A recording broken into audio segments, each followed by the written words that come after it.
Hi, I am Ashwin Krishna. I am second year BBA student. My topic is sales of goods. Sales of goods. Condition and warranty. It is a matter of common knowledge that before a contract of sale is concluded, it is usual for the seller to make several representations about the goods which he is going to sell. അതായത് ഒരു sales contract അവസാനിക്കുന്നതിന് മുമ്പ് സെല്ലർക്ക് താൻ വിൽക്കുന്ന സാധനങ്ങളെക്കുറിച്ച് ഒരു സേവറൽ representation ഉണ്ടായിരിക്കണമെന്ന് നമുക്കറിയാം. അതിൽപ്പെട്ട ഒന്നാണ് condition. Condition section 12 subsection 2. A condition is a stipulation essential to the main purpose of the contract. The breach of which gives rise to a right to treat the contract as repudiated.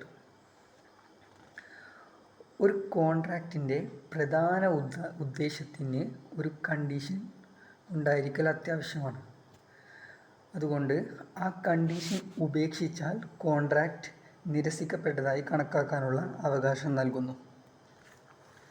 And essential features of a condition are: first one, it is essential to the main purpose of the contract. ഇത് കോൺട്രാക്റ്റിൻ്റെ ഒരു പ്രധാന ഉദ്ദേശമായി കണക്കാക്കപ്പെടും. And second one, the non-fulfillment of condition causes irreparable damage to the aggrieved party which would defeat the very purpose for which the contract is made. Conditions നിറവേറ്റാത്തത് contract ഇല്ലാതാക്കുന്നു. അതുകൊണ്ട് ഇതിന് ഇരയായ ആൾക്ക് പരിഹരിക്കാനാവാത്ത നാശനഷ്ടമുണ്ടാക്കുന്നു. And third one, the breach of condition gives a right to the aggrieved party to resign to contract and recover the damages for breach of condition. ഒരു condition ലംഘിച്ചാൽ കോൺട്രാക്റ്റ് റദ്ദാക്കുന്നതിനും കണ്ടീഷൻ ലംഘിക്കുന്നതിനുള്ള നാശനഷ്ടങ്ങൾ റിഡീം ചെയ്യുന്നതിനുമുള്ള അവകാശം ഇരയായ ആൾക്ക് നൽകപ്പെടും. And warranty. Section 12 subsection 3. A warranty is a stipulation collateral to the main purpose of the contract, the breach of which gives rise to a claim for damages but not to right to reject the goods and treat the contract as repudiated. Warranty എന്നാൽ ഒരു കോൺട്രാക്റ്റിൻ്റെ പ്രധാന ഉദ്ദേശത്തിൻ്റെ സമാന്തര ഉടമ്പടിയാണ്. ഇത് ലംഘിക്കുന്നത് നാശനഷ്ടങ്ങൾക്ക് ഒരു claim നൽകപ്പെടുന്നു. The essential features of warranty is: first one, it is collateral to the main purpose of the contract. And second one, the breach of warranty causes damages to the aggrieved party and does not defeat the main purpose of the contract. എന്നുവെച്ചാൽ warranty ലംഘിച്ചാൽ ദുരിതബാധിതർക്ക് നാശനഷ്ടം ഉണ്ടാക്കുകയും കോൺട്രാക്റ്റിൻ്റെ main പർപ്പസിനെ ഇല്ലാതാക്കുകയും ചെയ്യുന്നു. And third one, the aggrieved party can only claim the damages for breach of warranty but cannot repudiate the contract.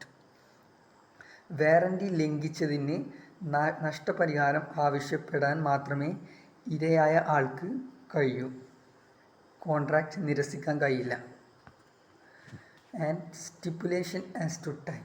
Section 11. Unless a defeat intention appear from the term of the contract, stipulation as to time of payment are not of the essence of a contract of sale. കോൺട്രാക്റ്റിൻ്റെ കാലാവധിയിൽ നിന്ന് ഡിഫറൻ്റായ ഒരു purpose appear ആവുന്നില്ലെങ്കിൽ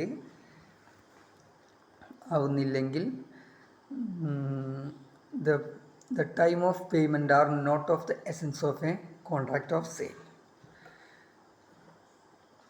However, in the following cases, time is considered to be a to be the essence of the contract. First one, where the parties have expressly agreed that it is a condition. അതൊരു കണ്ടീഷനാണെന്ന് agree ചെയ്യൽ.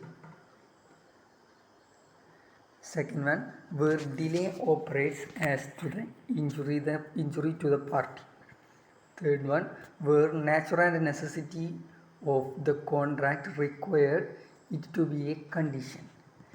Nature of contractum necessity of contractum ഒരു condition ആയിരിക്കണം. Thank you.